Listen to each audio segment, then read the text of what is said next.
The first services were held today for some of the 11 victims of Saturday's mass shooting at the Tree of Life Synagogue in Pittsburgh. And Donald Trump is scheduled to arrive in the area right around the time of this taping. But it sounds like it will be a quiet affair, as both local and national officials of both parties, by the way, are refusing to appear with him today.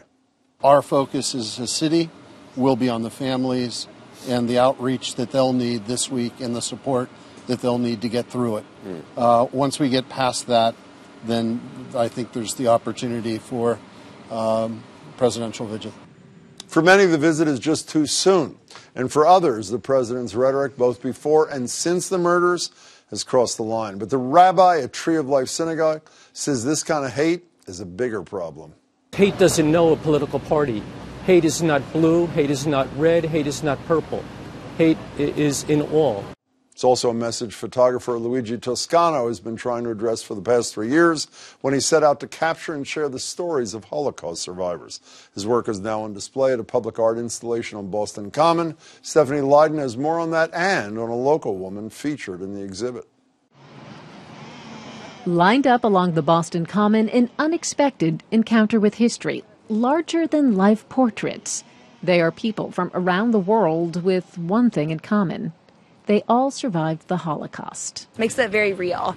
You know, to me as a millennial, it seems like this happened so long ago. So just, remembering that people are still alive and when it took place and they're survivors, just very impactful. The work of a German-Italian artist. The photos have been on display in Boston for 2 weeks. But in the wake of the deadly synagogue shootings in Pittsburgh, there's new relevancy to the exhibit called Lest We Forget. Maybe we haven't learned our lesson, and I think we start forgetting it.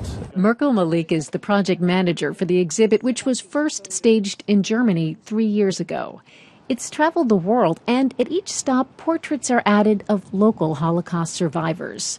Among the 9 people added to the Boston exhibit, Tanya Lefman of Wellesley. When I looked at my picture, I kind of fell back. I said, oh, my God, look at all the wrinkles. 89 years old, Lefman is from Poland. When I think about it, it gives me this chills almost when I think of what I endured in my life. She was 12 when the Nazis invaded.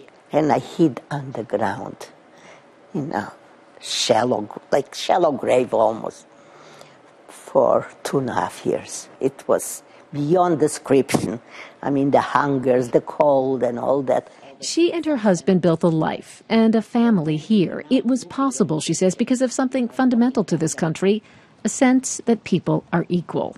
She hopes when passers-by see her picture, they will consider not just history, but how it can repeat. Look what's going on. Jews will not replace us! Jews will not replace us! Look what the nationalists, they come out with neo-Nazis and all that. Would you ever believe that our country would have open demonstrations like that? I couldn't believe it would happen ever. But you see, it can happen anywhere. And it starts slowly. The only way to counter it, she says, is to speak out. We will not retreat in fear. As people did on the Boston Common to honor the Pittsburgh synagogue victims, not far from where anyone can come face to face with history. Stephanie Leydon, WGBH News.